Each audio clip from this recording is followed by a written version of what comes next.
So kind of transitioning to just give a short update on the investigation into the multiple shootings that we had that occurred on Saturday morning. Yesterday, we arrested a 17-year-old male identified as Jeremiah Rashawn Leland James Tabb out of Killeen. He was at a summer school class when Killeen ISD Police Department took him into custody without incident. This was, again, part of that investigation, the ongoing investigation that we had been working, and our investigators have literally been working around the clock on this to identify these folks, get warrants in place, to execute search warrants as part of the case as well, and in the end bring justice for these families. The charges that are being brought we are talking with District Attorney Garza about what the charges ultimately will be. Initially, the aggravated assault charge is what has been filed against this young man, Mr. Tabb, and we will be continuing that conversation in the coming weeks and months. But I'm very proud of the way that our investigators stepped up on this, like they do on the countless cases that we work where we have victims of violent crime and getting people into custody. We've had very close communication with the family of Mr. Cantor, and he has indicated a lot of appreciation for the way that the investigators took care of this case, and so I am very proud of them. Chief, you said that APD was both fully staffed that night, but then you've also said that a shortage played a role in this. Can you clarify what you meant by that and talk a little bit about how police operations looked to you that Saturday night? Certainly. So, let me start with just the overall picture, which is that we are in a staffing problem right now in the Austin Police Department. I have a number of vacancies that have continued to occur with retirements and resignations, and the good news is that we started a cadet class last week with 100 cadets in it, and we are going to refill those ranks as quickly and expeditiously, but also making sure that we're training the right way, that we are getting our officers, the cadets, as they transition into officers, trained in the manner that the community expects. What I was talking about specifically on Saturday morning are knowing that the Rot Rally was in town. So all of our normal shifts, I had 3 evening shifts and a night shift, were all staffed to 100%.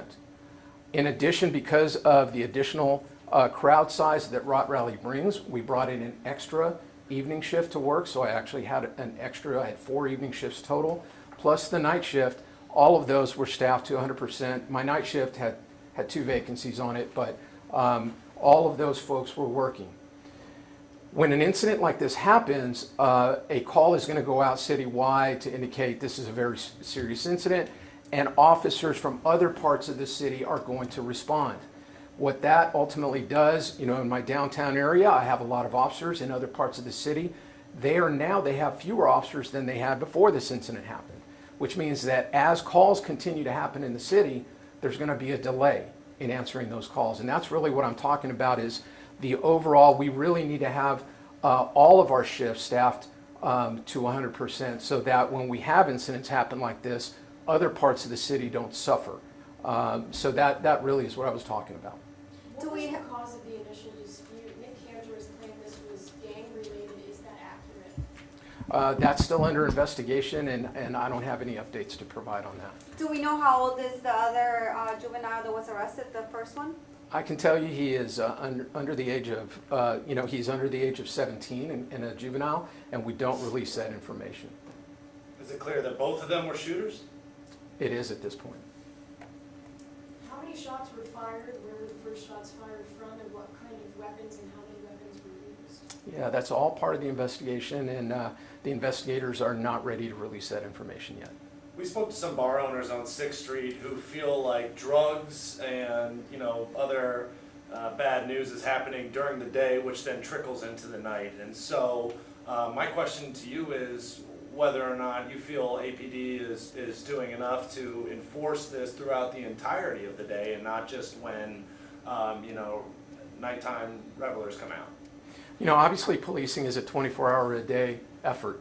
And so we do have officers that work during the daytime, that, my day shifts, the evenings actually start in the late afternoon and go into the evening. And all of those officers, whether they're on foot, they're on bike, we have many that are on ATVs, I have mounted officers, and then I have some that are in vehicles, in cars, are all engaged in law enforcement, keeping an eye on the community and responding many times to these kind of calls. As these business owners see these things happening, our officers are getting there very quickly. Our best response times in the whole city are downtown because it's so tightly kind of compacted and dense, and I have so many officers that are working there as compared to other parts of the city. So I do feel like we're doing a very good job of just making sure that we keep our staffing 24 hours a day in that area. Have we How effective seen? were the Halo cameras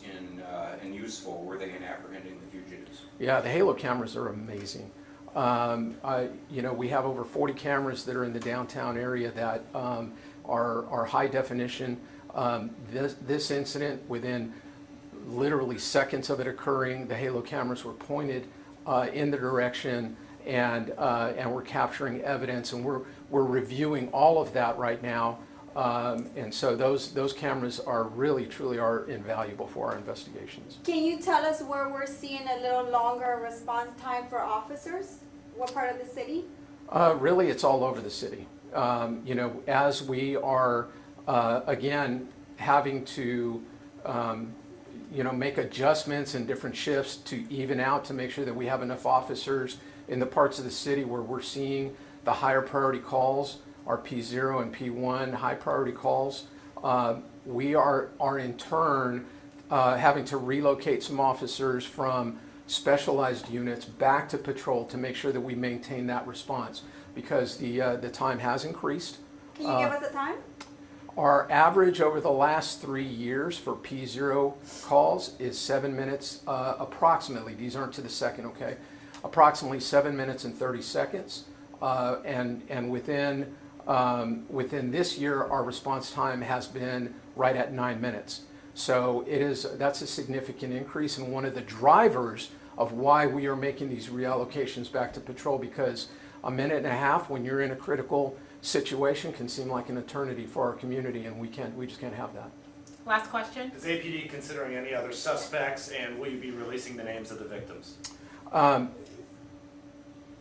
Are you talking about the victims of the shootings? The mass shootings. One, are there any other suspects that y'all are considering? And then two, dozens of people were hurt. Will you be releasing their names? Right. So we'll release the names as part of our normal protocol when the timing is right for that, based upon the investigation.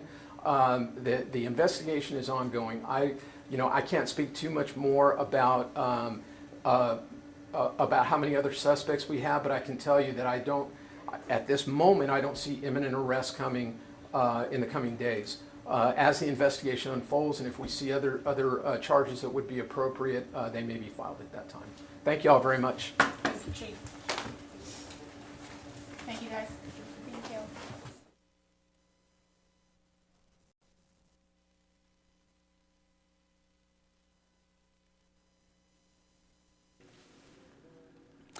Good morning, everyone, and thanks so much for sticking with us here on KXAN Live. I'm Will Dupree. We just wrapped a news conference that covered two very big topics here in the community. One, the implementation further of the public camping ban that was approved back in May, and also Saturday's mass shooting in downtown Austin. The most comments about that coming right there just at the end from Interim Police Chief Joseph Chacon.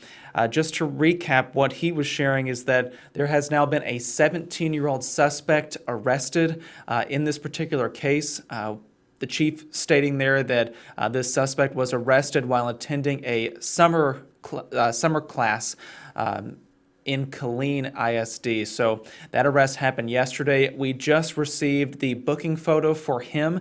We have that available on our website, kxan.com, and on the KXAN News app. You can access that right on your smartphone, so please download it if you've not done so already.